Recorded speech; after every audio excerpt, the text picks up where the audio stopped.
right, and we are live. My name is Ollie, and I'm technically VP could be for either vice president or vice principal. So I could be a vice principal. um, but so basically what our organization does, we are the LGBTQ plus network. And yes, it is Children's Day today. It is Saturday and Children's Day today. Pretty much a bring your kids to work day, I suppose. Guess we'll have to talk about parenting issues too. Yep, we could. And we are a nonprofit organization that helps with connecting LGBTQ plus drivers to truck driving, like mental health with we're networkers. We help with everything. So mental health. So we actually partner up with Amanda here to actually help with mental health. So we usually refer the people that come to us, we usually refer to Amanda for mental health services. FYI, if you didn't know.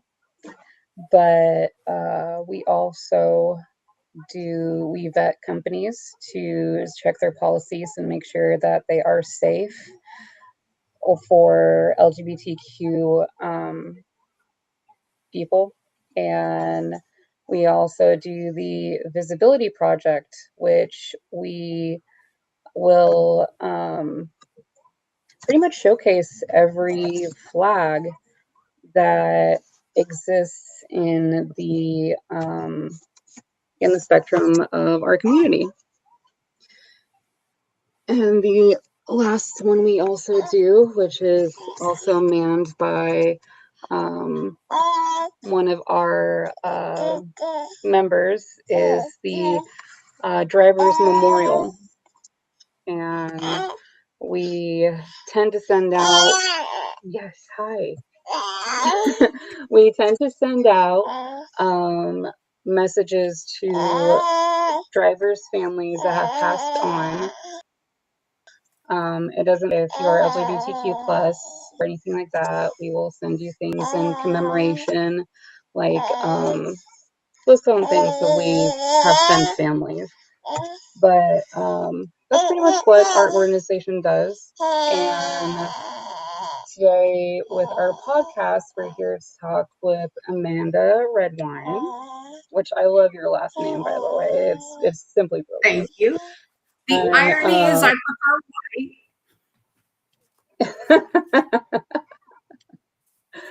white. Yeah, so what actually, I don't think I've ever heard the full story of how you and Bobby connected and how you are now kind of like the organization's referral person for mental health. That's a great question. And I'm not entirely sure I remember. I'm certain it had something to do with both of us living in Palm Coast. Mm-hmm. So I didn't always live in Palm Coast. I also wasn't always a therapist. I used to be an accountant in a former life. Okay. And I became a therapist after my son had a mental health crisis when he was 13.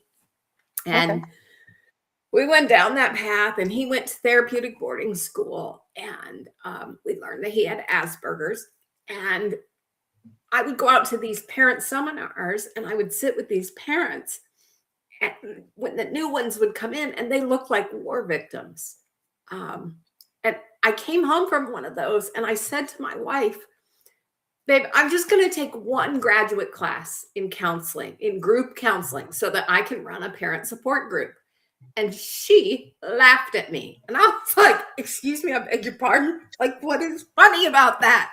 And she goes, yeah, you're just going to take Yeah. one class. And so here I am. Now I'm a fruity therapist. We moved to Palm Coast in 2023. My wife's parents lived here. So we moved down to help them, which is so ironic because she has two straight sisters who are not here to help. And yet her parents did not come to our wedding. So it's been an interesting ride. So I imagine it had to have been over Facebook, and as part of moving to Palm Coast and looking for folks. It, in fact, it may have been in shortly after the election. I was feeling very frustrated, naturally so, right? And so I Yes, of course. and I said, that's it. I'm going to be part of the solution.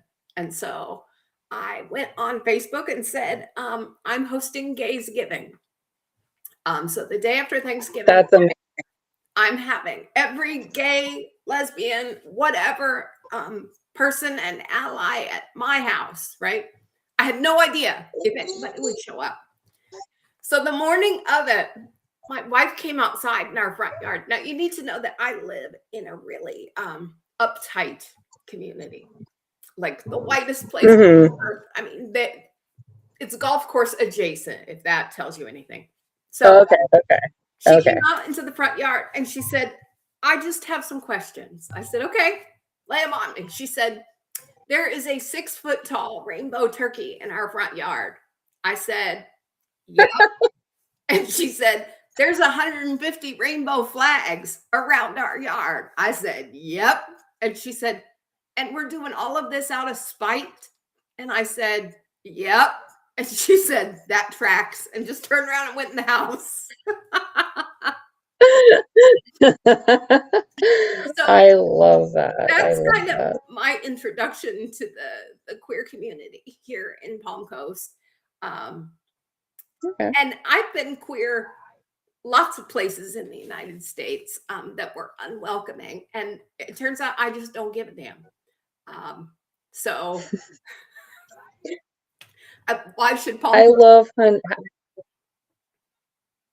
Yeah, I honestly love how unapologetically you are yourself, because that is something that, I mean, I'm learning as a person that I've had to relearn and become myself again after, things in the past. And now I just don't give two stones. Yeah, I don't give two stones about, anyone and their opinions. And yeah, like that is awesome. I'm really happy to hear that, that was kind of your introduction into, at least Palm Coast.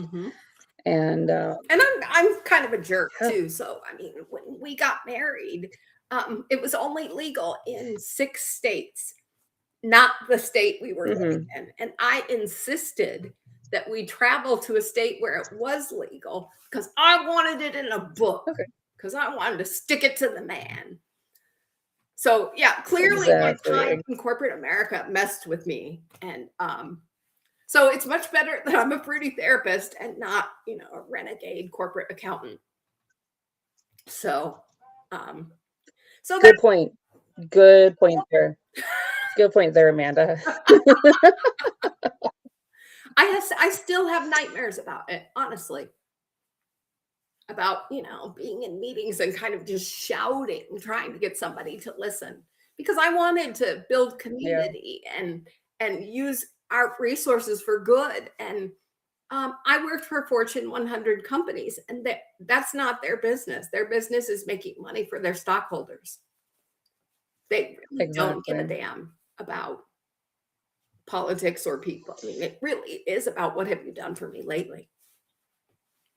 It's all about what can you do for me and how is it going to benefit me.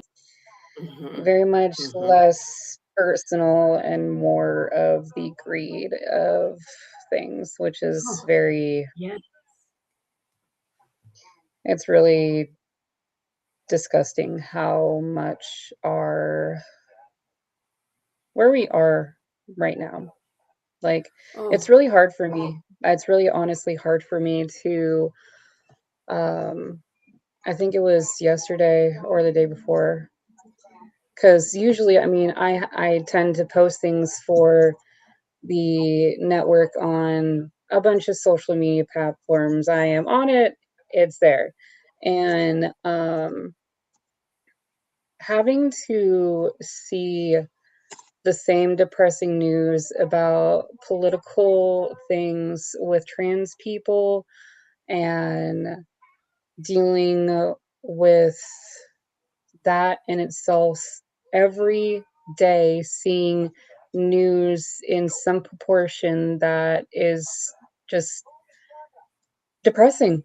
It's mhm, honestly depressing to see that, yes, back in the day, we had MySpace, there wasn't much going on. You usually got your news from a actual, TV, actually just mhm, straight TV and mhm, the newspapers, and that was about it. Like, and or you actually went to the websites itself to find that news article. But nowadays, mhm. it is in your face consistently, and even on social media, you have no real, like, escape from it. It's everywhere, and you cannot Mm. escape from the fact that all these disgusting things are happening in our community, and it's it's really sad. It's really depressing. Yeah, I wish I had, some magic fairy dust to sprinkle over this situation and say, "Oh, look at the bright side," or "Look for the helpers," but the reality is what you're feeling is absolutely real. Um, and people are suffering. And the media is absolutely curated to capture our attention. And the truth is that bigotry and hatred and racism and conflict, they capture attention in a way that peace and love and community don't. And it's Yeah, disgusting. And it's human beings. We have devolved, if you ask me. Um, we although I don't think that hate is new. I think it's having a resurgence and it's loud. it is loud. It is very loud in our current day and age, and I think the most hardest thing for anyone is, hopefully none of us have a very intense social media addiction or anything like that. But with, I guess the best way, what would be the best way to kind of have a reset from what's going on, regardless of, even though it is in our face 24/7. And Mhm. that's the most difficult thing because we are, especially depending on where you live, it is a wide range thing that is all over the place. So it's nothing that we can really pick and choose from when we're outside, just, randomly in our day and age of walking around and, minding our business. But yeah, there are just, it's really sad to see how things have turned into, I'm not going to sugarcoat it, a just dumpster fire. Mhm. Mhm. And you're not imagining it. It But it's there and it exists, and we cannot facilitate something that makes it seem like it doesn't exist, because it does. Yes. And it's affecting our community greatly, Mhm. especially our transgender members, Mhm. especially. Yeah. And so let's see. Question is, with the political climate that we are subjected to, Mhm. how do you think this may become an issue with the, like, for people's nervous systems? How, yeah, that's a really intense one. How do fear and hypervigilance like affect the nervous system? And I think that is a big one. I would love to tell you about alligator brains. Um, Yes. and hopefully there's a nugget here that will be useful. So imagine this is your brain, and this is your brain stem. There's no thinking going on, right? It's temperature Mhm. control and digestion. Sitting on top of that, way back here, is your downstairs brain, your feeling brain. Now that I live in Florida and there's a pond right there, it's your alligator brain. If I have an alligator over there and prime rib over here, and I say, no, you're not eating red meat, it's bad for your cholesterol, the alligator does not respond to logic. You cannot, and if there's an alligator trapped in my room and I say, listen, man, I'm just trying to open the door so you can get out, it does not register. So let me give you an example of how our brains are wired. And this is the wiring that we have had since we crawled out of the swamps, or whatever you want to think happened to us, maybe. Whatever. Um, if you put your hand on a hot stove, what happens? You get burned. Yeah, what do you do with your hand? You pull it away. Yeah. What if you were, I don't know, talking on the phone and chewing gum at the same time, and you put your hand on a hot stove? What would happen? You would probably throw your phone and pull your hand away. You might, but the first thing you're going to do is pull your phone away. In fact, you could be singing happy birthday backwards in Chinese on roller skates. And if you put your hand on a hot stove, the first thing you're going to do is jerk your hand back. And the reason is because there's an organ in this part of your brain that has one job, and it has always only had this job. And that job is to keep you safe. And when it gets threatened, it's called your amygdala. When it gets threatened, it takes this entire upstairs part of your brain, which is where please pass the butter lives, and turns it off.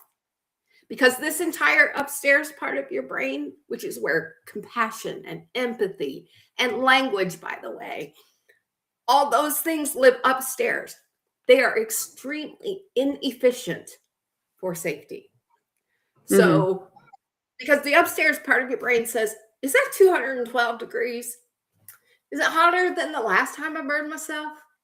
I wonder what temperature water boils at, because, right? Like, just not safe, wired for safety first and foremost. Yeah. So our amygdalas have the master switch for our entire brain. The moment your amygdala gets triggered, it's going to do some things in your body that you may not be aware of. The first one is it's going to release cortisol into your brain. Cortisol is a stress hormone. It acts to focus your hearing and your vision to arm's length around you to assess for threats, right? If you think I'm about to stab you with a knife, you are not paying attention to the dog snoring in the other room, right? Exactly. Your body's going to stop digesting food to conserve energy. Your body's going to take all the blood in your body and consolidate it to your core so that if you get injured, you're less likely to bleed to death. The last thing it's going to do is put adrenaline in your bloodstream. Adrenaline is your Hulk hormone. Adrenaline is what causes moms to lift buses off babies. Yep. Now, here's what no one will tell you is that there are only two ways to get adrenaline out of your bloodstream. And first is to fight to the death, actually. And the second is to wait until your liver gets finished processing it. And I don't know about Wow. you, but my liver's seen some things. So some livers take a little longer than others. But on average, we know it takes 25 minutes before that adrenaline gets out of your bloodstream. So for 25 minutes, your brain is on full fight or flight. And it's not just fight or flight. There's fight, flight, and fawn or freeze. And so much of that depends on kind of how we grew up and how our wiring got set. Yep. The first 3 years of life, all of your sensory input goes to your amygdala first. That makes sense, right? Human infants, they're kind of helpless. They need all the help they can get to not die. Yep. But around age 3, language starts to come online, and we start growing new neural pathways. So instead of going, let's say you take a 3-year-old to an IHOP for the first time, and the kid is like, right? Because it's crowded. There's people everywhere. There's this menu that has 18,000 pictures on it. And mom leans over and says, hang on, you like pancakes at home. Get the pancakes. Kid gets pancakes. Sweet. Pancakes are amazing. Next week, take that same kid to Denny's. Now everything's yellow and red instead of white and blue. Still crazy. Different menu with whipped cream smiles on. And mom says, hang on. You had pancakes last week. You eat pancakes at home. Have the pancakes. Week 3, take that same kid to Cracker Barrel, which is the 7th circle of sensory hell. That kid is going to turn to the waitstaff and say, I would like pancakes. And the reason because a new neural pathway that used to go scary restaurant, amygdala, freak out, now goes scary restaurant, but I freaking love pancakes and they're amazing. Right around the amygdala. So here's what we know about any kind of neurospiciness or any kind of trauma that kiddos experience during those first 3 to 5 years is that in differing levels, those connections to the amygdala die off, right? They get replaced. But in some forms of neurospiciness, they don't. And what that means is those folks are walking around using their amygdalas to process the world. So they are hyper vigilant all the time simply because that's the wiring system they got. And so they don't have the inherent inclination, muscle memory, whatever you want to call it, to say, yes, this shitty thing is happening. Excuse my language. This terrible thing is on television, but my 4 walls, I'm safe. And that takes a lot of work to kind of build those skills. That's a lot of what we do in therapy. Yeah, that's actually what I have worked on in therapy with. Good. Yeah, definitely. It's been very much helpful. Which isn't actually talked really much about what kind of therapies there are, which the only thing that I've been in therapy on and off through my life. And not until I had a deep conversation with my therapist, they're like, yeah, usually you actually have to request there's certain kind of therapy that you actually want in order to get it. And a lot of people don't actually know about different there is different kinds of therapies out there. And so let's say CBT therapy, so cognitive behavioral therapy. That is where you are literally changing your whole Whole thought brain process. and your whole thought process on everything, like your behaviors, your emotions, everything. And Exactly. yeah, like that's Because we literally find what I. areas where your thinking is faulty, right? All Mhm, people are bad and will leave me. So CBT would say, okay, well, let's process that. Your first grade teacher, did they leave you? And okay, there are 8 billion people on the planet. Are all of them leaving you? Have they all left? Really kind of introducing an element of pressure testing some of those thoughts, because our thoughts control our behaviors, mhm, which then mhm. the consequences, and most of us simply just want the consequences to change. So Exactly, CBT is exactly. about that. DBT is a different type, dialectical behavior therapy, and it is about it's really much more of a skill-based kind of approach. And Mhm, there are a couple of key tenets to it, but a big one is learning acceptance and learning what you do control, and yep, recognizing that you can accept something without approving of it, which is yep, that's huge. it is huge. It is exactly that in itself. That's actually what I've been working on in therapy myself is DBT and learning acceptance and just yeah, it's really been a adventure. Hello, love bug. Are you here to join us again? Um, Then there's hi. even other varieties, internal family systems. Um, EMDR is one that's very hot right now.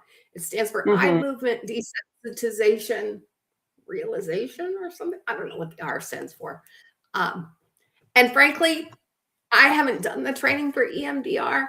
Um, I'm not entirely sure how it really works, but I understand the theory, which is if we can rewire how that memory is stored, sort of like CBT, right? We change how you think about the memory, then we can change your reaction to it. We can build new neural pathways that instead of that memory leading straight to fight or flight, it could lead to that happened. And I wrote it in a book, and being able to say it absolutely happened, but Mm-hmm. it doesn't in fight or flight right now. Exactly. Yeah. I am I'm probably a terrible therapist. So there, I said it.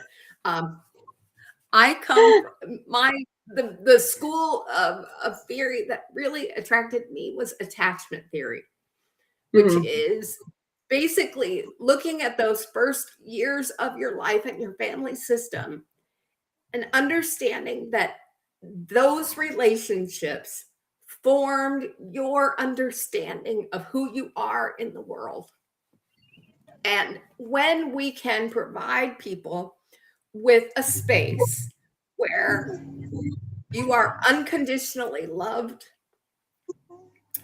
and I don't need you to change a single cell in your body to find you lovable, people heal. Yep. And it's black magic. I don't know how it works, but I've seen it happen. It's happened for me.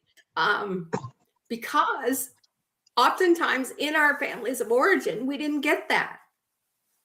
And so I can't tell you how many people, when I've said, there's not a cell in your body that isn't lovable, where they burst straight into tears because they've never heard that before. Exactly.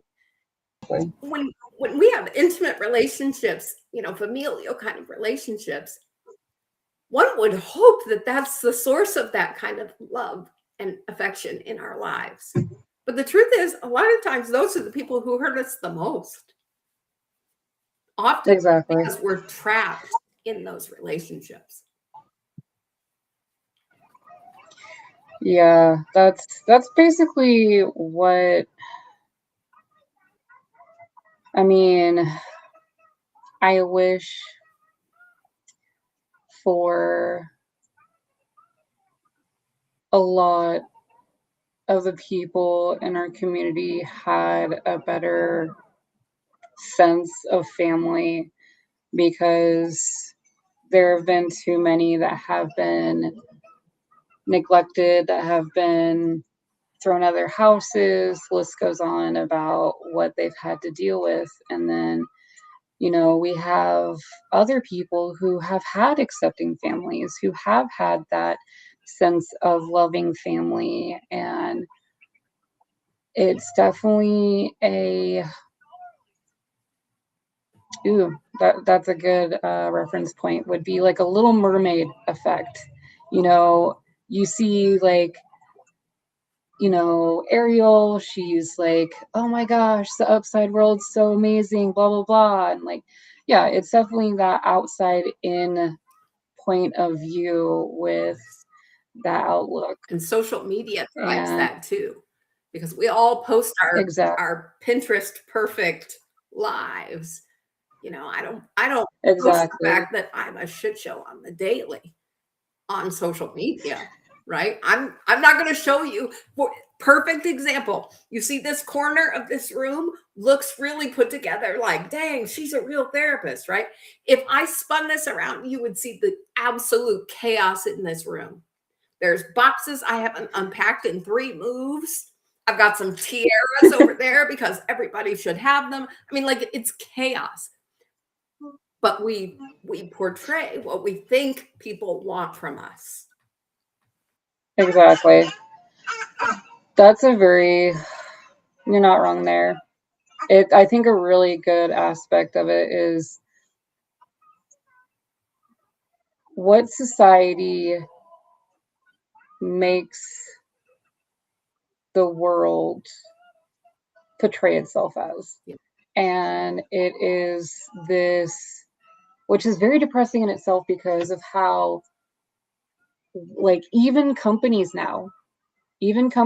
have literally dulled themselves. We have no whimsy in the world anymore. We have less colors, and it's actually been factually like, hey, this is really weird. Why are we less colors? Why is there less, like, Ronald McDonald houses, and things that were just like an actual personality in comparison to this, like, meek and, like, just, excuse me, sir. Wow. Hi. Chaos. See, and that's another thing. Life isn't perfect. No. And I think that needs to be portrayed more. We shouldn't have to be like, yes, like, social media we've used as a escape. Mm-hmm. And Bobby's probably over here looking like, what is going on over here? Oh, hi, Bobby. What, babies. But All good. yeah, it's life is chaotic, life is messy, and it is not perfect. No. So when social media is presenting this whole weird, like,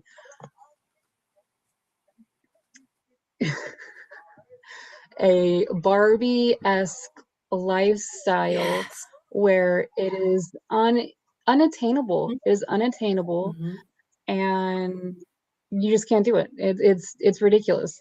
I mean, who's gonna be consistently, like, on top of every chore in their whole household? I mean, Unless you're a if you nudist, you're never going to be fully caught up on laundry. That's a fact, exactly, Jack. exactly. Yep, And so yep. You aspiring will to that never. is it's a bait and switch, right? That keeps us small, keeps us thinking that we are inadequate.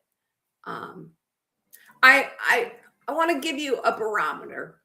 Um, Okay. okay. Do you prefer cats or dogs? Cats. Okay.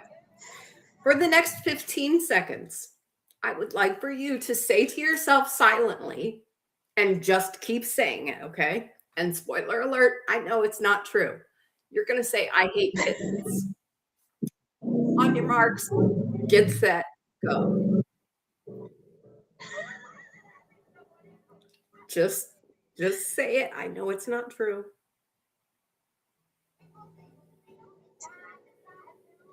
Five more seconds. Okay, stop. Don't tell me. I think everybody who watched you probably has some thoughts about this. I want you to check in with your body and see how that felt in your belly button, in your chest muscles, and your shoulders, and your jaw, and your tongue, in your mouth. You got a picture of how that felt? Yeah. Okay, you're gonna get to describe it in a minute. Now, for 15 seconds, I'd like for you to say to yourself over and over again, I love kittens. On your marks, get set, go.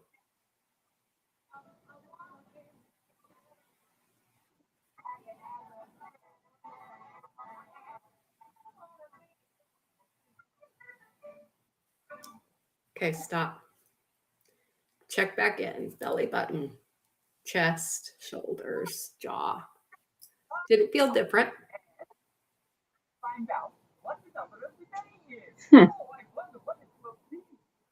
Yeah, it did. Here's what I can tell you is that you took deeper breaths the second time. Your respiration rate slowed. I'm guessing if we measured your heart rate, it probably also slowed. Because in the second instance, that is your truth. Right? There's nothing inherently good or bad about kittens. Mm-hmm. Your truth is you love them. I actually don't like them. So, and it doesn't take my birthday for you to love kittens. So a lot of times in therapy, I will talk to people, we'll do this exercise so that I already know if they love kittens or puppies. And we'll look at different situations in your life and say, well, in your body, does that feel like I love kittens or not?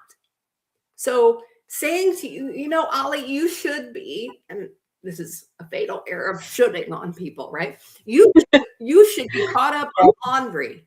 I'm guessing in your body, that feels like I hate kittens. It does. And it feels just icky and gross and not true for you.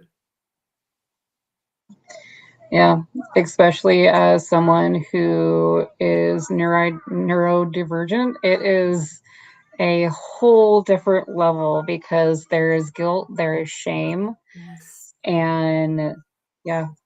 And our brains actively work against us when it comes to doing the mundane. Like I would rather, in fact, I have to confess, today I bought more underwear rather than do laundry. Scout's honor.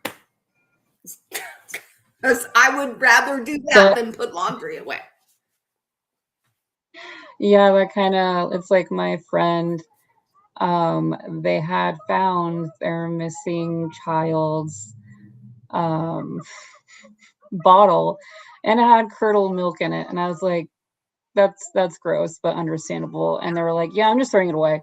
I'm not even going to deal with this. I am just going to. Yep. No. At our house, we call that an oh God. You're just like, oh God. So when we can learn to figure out what our own truth is outside of all of those outside influences, and I think your 40s is probably the first time that you start to feel free enough to do that, where you can kind of realize, like, hang on, all these people that I was so worried about impressing, none of them even sent me a Christmas card, let alone showed up to pay my bills or hug me when I'm sad. Like, be gone with you. So I'm a big fan of chosen family.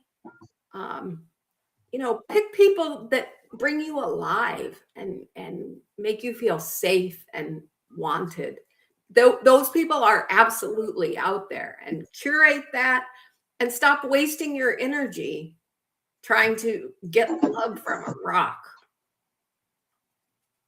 Yeah, it's that external validation that a lot of people seek from other people, and it's not the best because it's external validation is not going to help you in the long run of your own self-worth and your own life. But don't you want to go back to 7th grade you and just grab her and squeeze a muffin out of her and say, "Oh, honey, you were perfect"? Because I bet she didn't feel that way. Yeah, yeah. It's definitely been a really big thing for myself, like being able to look at aspects of my own life in my own healing journey. And like I have come a long way, and I'm really proud of myself for a person who's literally been in therapy since 2019 and had to have that little bit of a lesson for that big breakthrough. And I'm happy. I'm happy about it. It sucks that it had to happen in order to make it a lesson, but it's just one of those roads that we have to go through in life. And on a subject change, I actually had a question for you about ooh, um, how can people maintain hope while facing uncertainty? I love this question. And honestly, I wish I had my tiara in arm's reach so I could put it on to answer this question. I just bought on, I don't know, Temu or Amazon, these blow up bats. Not like bats, like, I love like, uh-huh. Because I like to remind folks that if you look back at the track record of your life, your record for surviving hard stuff is 100% success. Right? You got here. You figured out a way. And life finds Mm-hmm. ways to put up whack-a-mole obstacles in front of you. And my suggestion to you is that you always have that bat in your back pocket. So if something isn't working, you're not a tree, get up and move. Do something different. Right? There's nothing Yeah, you're not than wrong. seeing someone who is a victim of their circumstances. Because the truth is, we have two choices every day: suck it up or quit. In every area of Yeah. our lives. And so it's perfectly valid to choose suck it up, right? Let's say you have a job you hate, for example. Sometimes I hated my jobs, but I like nice things like running water and air conditioning. So I had to suck it up. Especially in Florida. Yeah. But Yeah. Yeah. so helping people get healthy enough to say, I am accountable for my choices. And so, because I think when we've had trauma growing up in our families of origin, and in those cases when we were children, we were trapped, right? We weren't crazy. What we Yeah. saw was messed up. And our family said, oh no, don't pay any attention to that. That doesn't affect you, or, whatever crap line they sent. Mm-hmm. Mm-hmm. The other side of this healing journey is being able to say, I may be related to you, but I can't let you be in my inner circle. I can send you a Christmas card. I don't wish you harm, but you haven't earned me being vulnerable with you. And that's okay. Yeah, that's a huge one. That is very huge. Mm-hmm. And I think that that is not talked enough. And that also is a really big boundary too, to really like put on someone is like, I care for you. You know, but I don't want you to have that kind of access to me. Mm-hmm. Mm-hmm. Yeah. And Yeah. and That's a great what point. we know is that people who are not healthy or toxic or whatever label you want to put on that, right? When they bump up against your boundary, they are going to double down on their old behavior to try to get you to go back to the same dynamic where they had control. It's a safety thing, right? Their amygdalas, their alligators say, oh, this has changed. I don't like it. I don't like it. It has to go back. Which Yeah. explains like Yeah. fierceness why they resist. But Ollie, I don't eat anchovies. Okay. I don't. And if I'm a grown ass woman, anchovies is a line for me. If you called me and said, I'm having an anchovy party, I would say that is so amazing for you. And I will not be there. Right. And it doesn't matter to me if you say to me, but Amanda, you've never had them how I make them. They're delicious. Like, try to convince me. The truth is, the way that a boundary looks is I don't need you to convince me. I have made up my mind. I don't Yeah. eat anchovies. And when you can get crystal clear about something like that, you don't care so much about what the reaction is on the other side, because you know it's true for you. And Mm-hmm. so, same thing back to the vulnerability, right? When you have family, and this has really been a theme since the Trump era, with MAGA relatives, right? Yeah. It is really painful. But the truth is, you don't have to go scorched earth. But you do have to, in your mind, come up with the, thank you. I don't discuss politics. I'm not talking about my dating situation. Finances are off limits with me. Just, we don't have to end every discussion we're invited to. Yeah. Yeah. And I don't think that's really talked enough about, especially because I know a lot of people with their families that have found out that they voted, for Trump and stuff like that, and they've just completely just scorched earth, don't talk to them anymore, no nothing.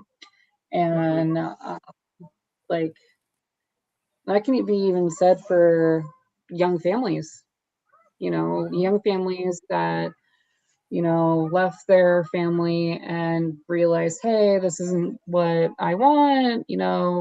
My family's a little off kilter, so we're just going to kind of push ourselves away so we're not too affected by this. And I mean, people are still going through that too.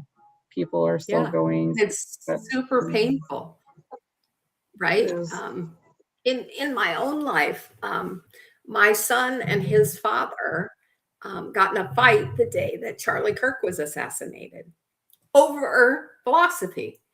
And his father has not talked to him since then. Now, wow. I think that's absolutely asinine. I don't think it's okay for a parent, because my philosophy about parenting is you signed up for the whole thing. So you can have a disagreement. FYI, adults talk about things. They don't go scorched. But the truth is, like, you don't have to go scorched earth with your dry cleaner. You're just fake and polite and surface level, right? And we can be that way with our families. And maybe that means I'm not traveling to the family Christmas thing that goes on for 6 straight days. Maybe all I can tolerate is 2 hours. Or I need to drive separately so that if I get uncomfortable, I can leave. Whatever I need to take care of me, because nobody is in line to take care of you except you. Yep. And so when I have felt comfortable that I took care of me in a situation, my tolerance in that situation goes way up. because I suddenly remember that I have power, right? I can get up and walk out the front door because I drove in my own car. Mm-hmm. And so just knowing that I could do that calms my nervous system a whole lot. Yeah, just a little bit more. Yep. Yeah, it's definitely that sense of what we can control and what we can't. And that's the thing that we have to think about a lot. Hi. Yeah. Are you downstairs?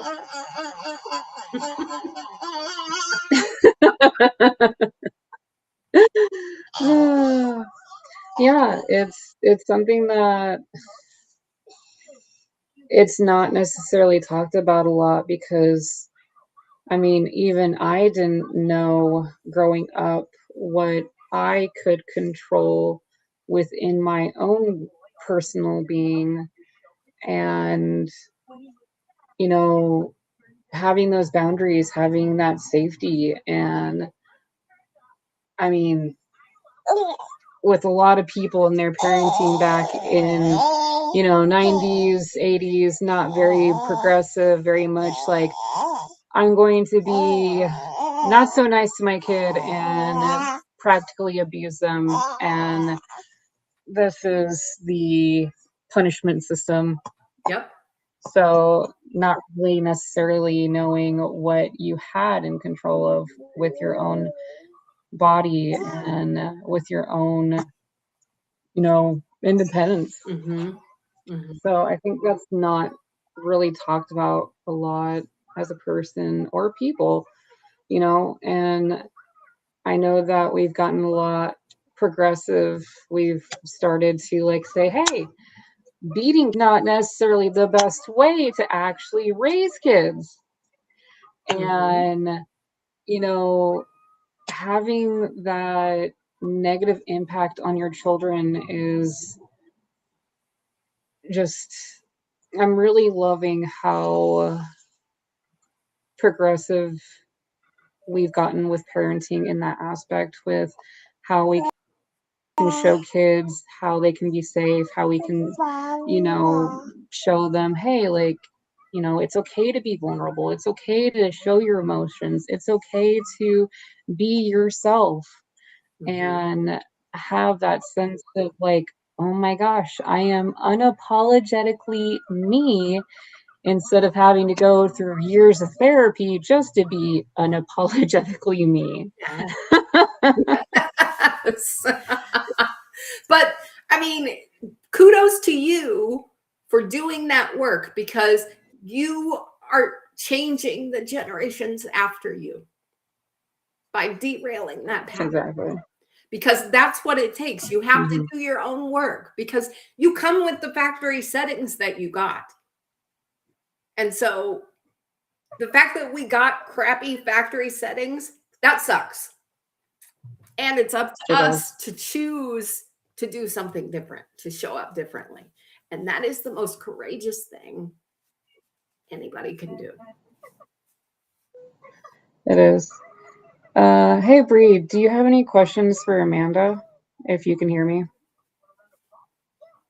I don't know if she can. That's okay. But I'm going to have one more question for you, and then we'll end our podcast for the day. Let's see. Where was it? Ooh.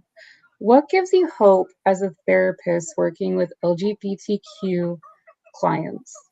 Oh God, they're my favorite clients, first of all, because for real, and not just because I'm also a member of the community, but they are the most courageous souls I have ever come across because they have already faced and dealt with demons that, Polly Princess is never going to have any idea about what that's like to feel so absolutely wrong in a box that society puts you in, to be able Mhm. to step out of that and say that's not my truth.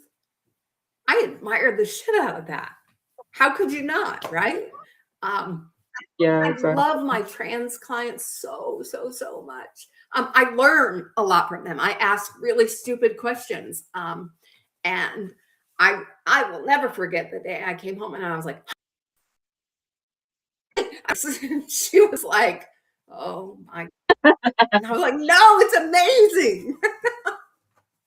But, another time I said to my wife, I said, I seem to be getting a lot of trans clients. And I said, I just don't understand why they like me. Like, I don't understand what the big deal is. And she said, Amanda, that's why, because it's not a big deal to you. It's no different than whether or not they eat anchovies, right? Yeah, yeah. I don't care what you have in your pants, and I don't care who you fall naked on. I have seen and heard it all. You cannot shock me, I promise. But I'm not perfect either, and I don't have it all figured out. And I don't need you to have it all figured out to find you lovable as another human being. And so that's how I show up in the world. And my hope is, and I'll say this in closing, is that when we die, we get to do a life review and see the ripple effect that we had on the world. Because I think just showing up in the world in this loving way, I think has a trickle effect that we could never even know. I also think some people are going to be very disappointed when they find out that their rock just went plonk and there was no ripple. Yeah, yeah. That is actually a beautiful way to put it. And thank you for that perspective. I really appreciate that. That is something that I never truly thought of. I mean, it's just like the red string theory. Mm-hmm. And but yeah, to be you and be that pebble that actually has those ripples in life and how you can reach people. Yes. Yes. Yes. And never even know it. Never have any idea that what little thing you did that was small to you. I used to be a childbirth doula, and I had a client who had a C-section. And so I was there for the surgery, and then she went to recovery. And so I left her alone for a few hours. And then I came back, and her family had gone to lunch. So she's in this room all alone. She obviously can't get out of bed. She's trying to hold the baby, and she is violently nauseous. And so I came in, and I was like, okay, first of all, here's a bucket. Give me that baby. Just kind of got her a washcloth, all the things. And I probably wasn't even in there 15 minutes in the grand scheme of things, right? Mm-hmm. She became a nurse because of that interaction. Wow. I don't want to be a nurse. I wasn't trying to be a nurse, but and it wasn't until years later that she told me that that was the thing that kind of pushed her. And I thought, oh my God, think about all the people that she has taken care of from that one little thing that never even occurred to me. So when you start to lose hope, you just remember that those little glimmers, they're out there. We just have to be ready to accept them. Yeah. And it's kind of the same aspect of like I okay, so I would have to say the key points to this podcast has been being yourself, how you affect others, and what the world is as its whole, and how you can just be you and be yourself and unapologetically be yourself. And it's it feels like a renewal. It feels like a renewal. And what we don't have enough in the world is feeling that sense of, as the previous question was hope. Mm-hmm. And, when you look at the grander scheme of things and the way humanity has progressed, even though it feels like we have gone a bajillion steps in the past, I think we just have to really push on and be ourselves and continuing to do that, especially in our communities. We have to be there for each other, and that's the most important part of what we need. Absolutely. And to your listeners, if they are out there feeling alone, they can absolutely call me anytime, day or night. And my number is 862-GET-REAL, because I got you. Because if you don't have hope, I have enough for both of us. Yeah. I'm actually going to show the Trevor Project number. I'm going to be showing a few overlays for health reach out, and we will then end our segment from there. Hopefully it will show up with the overlay, because like I said, we were having some intense technical difficulties. Great, that's amazing. So yeah, so we have the Trevor Project. We have their online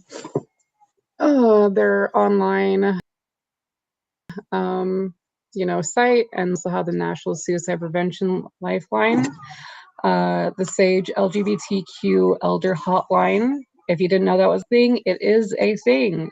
There is the Trans Lifeline and the LGBTQ National Youth Talk Line. So with that in mind, thank you everyone who has listened to our interesting podcasts. And thank you so much, Amanda, for being here with us. I appreciate you giving me and giving us a lot more perspective in our lives that we need. So thank you so much, Amanda. Yeah, I can't wait to come back. Yeah, of course. You have a good rest of your day. Okay, take care. You too. Bye. Bye.